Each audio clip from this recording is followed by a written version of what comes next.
നിങ്ങൾക്കറിയാമോ ഒരു സ്ത്രീക്ക് ഗർഭിണിയാകാൻ ഒരു സെക്ഷൽ ഇന്റർകോഴ്സിന്റെ ഒന്നും ആവശ്യമില്ലെന്ന്?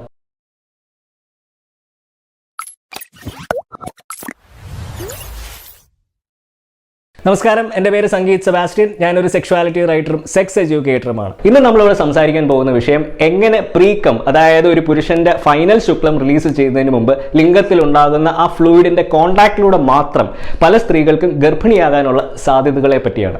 അപ്പോൾ ഈ വീഡിയോ നിങ്ങൾക്ക് ഇഷ്ടപ്പെടുകയാണെങ്കിൽ തീർച്ചയായിട്ടും ലൈക്ക് ചെയ്യുക, സബ്സ്ക്രൈബ് ചെയ്യുക, കൂട്ടുകാരുമൊത്ത് ഷെയർ ചെയ്യാൻ ശ്രമിക്കുക. ഒരു സ്ത്രീ ഗർഭിണിയാകാൻ പല ഘടകങ്ങളുണ്ട്. അതിൽ പ്രധാനമായിട്ടുമുള്ള രണ്ട് ഫാക്ടേഴ്സാണ് ഒരു പുരുഷന്റെ സ്പേമിന്റെ ക്വാണ്ടിറ്റിയും അതിനെ സഞ്ചരിക്കാനുള്ള കഴിവും.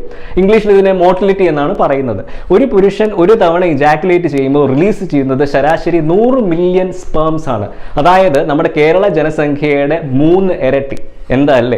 സത്യം പറഞ്ഞു കഴിഞ്ഞാൽ ഇത്രയൊന്നും സ്പേംസിന്റെ ആവശ്യമില്ല ഒരു സ്ത്രീ ഗർഭിണിയാകാൻ. ഹെൽത്തി ആയിട്ടുള്ള ഒരൊറ്റ സ്പേം മതി ഫെർട്ടിലൈസേഷനും പ്രഗ്നൻസിയും ഒക്കെ നടക്കാൻ. പിന്നെ എന്തുകൊണ്ടാണ് നമ്മുടെ ശരീരം ലക്ഷക്കണക്കിന് സ്പേംസുകളെ ഉൽപ്പാദിപ്പിക്കുന്നത്? നമ്മൾ മുമ്പ് പറഞ്ഞല്ലോ, ഒരു സ്പേമിന്റെ ഏറ്റവും അത്യാവശ്യമായിട്ടുള്ള ഒരു ക്വാളിറ്റി എന്ന് പറയുന്നത് അതിന് സഞ്ചരിക്കാനുള്ള ഒരു കഴിവാണ്. എങ്കിൽ മാത്രമേ അതിന് ഒരു സ്ത്രീയുടെ അണ്ടവാഹിനി കുഴൽ അല്ലെങ്കിൽ ഫെലോപ്പിയൻ ട്യൂബിൽ എത്താൻ പറ്റുകയും ഫെർട്ടിലൈസേഷൻ ഒക്കെ നടക്കുകയും ചെയ്യുള്ളൂ. ഈ ലക്ഷക്കണക്കിന് സ്പേമുകൾ അവിടെ എത്തുന്നതിന് മുമ്പ്, അതായത് ഒരു സ്ത്രീയുടെ അണ്ടവാഹിനി കുഴലിൽ എത്തുന്നതിന് മുമ്പ് തന്നെ ചത്തുപോകും. അതുകൊണ്ട് തന്നെയാണ് ഈ ലക്ഷക്കണക്കിന് സ്പേമുകളുടെ ഒരു ആവശ്യം. ചുരുക്കം പറഞ്ഞു കഴിഞ്ഞാൽ നമ്മൾ പലരും മനസ്സിലാക്കിയിരിക്കുന്ന ചാൾസ് ഡാർവിന്റെ സർവൈവൽ ഓഫ് ദ ഫിറ്റസ്റ്റ് എന്ന് പറയുന്ന ആ തിയറി പ്രകൃതിയിലല്ല, മറിച്ച് ഒരു സ്ത്രീയുടെ ഗർഭപാത്രത്തിനുള്ളിലാണ് നടക്കുന്നത്. ഇനി നമ്മൾ മനസ്സിലാക്കേണ്ട ഒരു കാര്യം, ഈ പ്രീകം എന്ന് പറയുന്ന ഫ്ലൂയിഡിൽ മാത്രം ഏകദേശം 5 മില്യൺ സ്പേംസ് ആണുള്ളത്. അതുകൊണ്ട് തന്നെ ഒരു സ്ത്രീ പുരുഷനുമായിട്ട് ഒരു സെക്ഷൽ ഇന്റർകോഴ്സിൽ ഏർപ്പെട്ടില്ലെങ്കിൽ പോലും അവരുടെ യോനിമുഖത്തിന് ഈ പ്രീകമുമായിട്ട് കോൺടാക്ട് വരികയാണെങ്കിൽ അവിടെ ഗർഭിണിയാകാനുള്ള ഒരു സാധ്യതയുണ്ട്. നമുക്കറിയാം, ഒരു സ്ത്രീ ഗർഭിണിയാകാനുള്ള ഏറ്റവും കൂടുതൽ സാധ്യത എന്ന് പറയുന്നത് അവരുടെ ഓവുലേഷൻ പീരീഡ് ആണ്. എന്നാൽ ഈ സ്പേംസിന് ഈ ഓവുലേഷൻ പീരീഡ് ഒന്നും ഒരു വിഷയമേ അല്ല.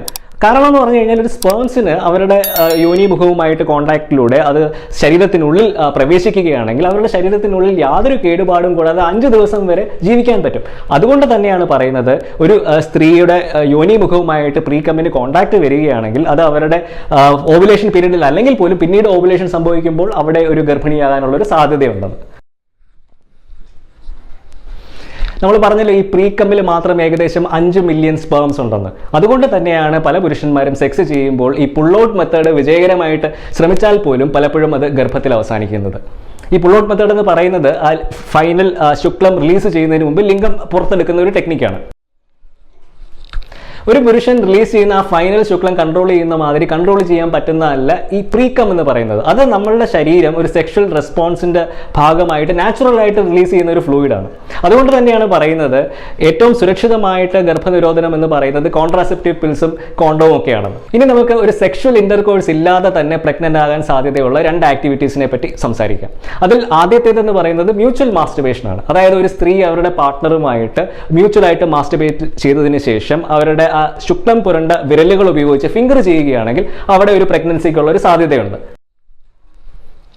ഇനി രണ്ടാമത്തെ ഒരു പോസിബിലിറ്റി എന്ന് പറയുന്നത് ഏനൽ സെക്സ് ആണ്. ഇവിടെയും ഏനൽ സെക്സിലൂടെ ഒന്നും അല്ല ഒരു സ്ത്രീ ഗർഭിണിയാകുന്നത്. കാരണം ഒരു സ്ത്രീയുടെ ഏനസും റീപ്രൊഡക്റ്റീവ് ഓർഗനും തമ്മിൽ യാതൊരു കണക്ഷനൊന്നുമില്ല.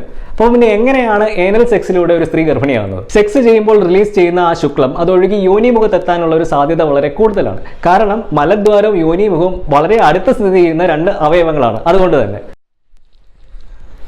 ഇവിടെ നമ്മൾ മനസ്സിലാക്കേണ്ട ഒരു പ്രധാന കാര്യം, ഒരു പുരുഷന്റെ ശുക്ലമോ അല്ലെങ്കിൽ പ്രീകമോ ആയിക്കോട്ടെ, അത് ഒരു സ്ത്രീയുടെ വൾവാ പ്രദേശത്തോ അല്ലെങ്കിൽ യോനിമുഖത്തോ എത്തുകയാണെങ്കിൽ അവിടെ ഒരു സെക്ഷൽ ഇന്റർകോഴ്സ് ഇല്ലെങ്കിൽ പോലും ആ സ്ത്രീക്ക് ഗർഭിണിയാകാനുള്ള ഒരു സാധ്യതയുണ്ട്. അപ്പോൾ ഇതോടുകൂടി ഈ വീഡിയോ അവസാനിക്കുകയാണ്. എല്ലാവർക്കും ഈ വീഡിയോ ഇഷ്ടപ്പെട്ടെന്ന് ഞാൻ വിശ്വസിക്കുന്നു. ഇഷ്ടപ്പെട്ടെങ്കിൽ തീർച്ചയായും ലൈക്ക് ചെയ്യുക, സബ്സ്ക്രൈബ് ചെയ്യുക, കൂട്ടുകാരുമൊത്ത് ഷെയർ ചെയ്യാൻ ശ്രമിക്കുക. അതുപോലെ തന്നെ എന്തെങ്കിലും അഭിപ്രായമുണ്ടെങ്കിൽ താഴെ കമന്റ് ബോക്സിൽ രേഖപ്പെടുത്തുക. ഏതെങ്കിലും പുതിയ ടോപ്പിക്കിനെ പറ്റി ഞാൻ വീഡിയോ ചെയ്യണമെന്നുണ്ടെങ്കിൽ സജസ്റ്റ് ചെയ്യുക, തീർച്ചയായിട്ടും ചെയ്യുന്നതായിരിക്കും. So until next time, this is Sangeet Sebastian signing off for VVox. Just sex, no shame.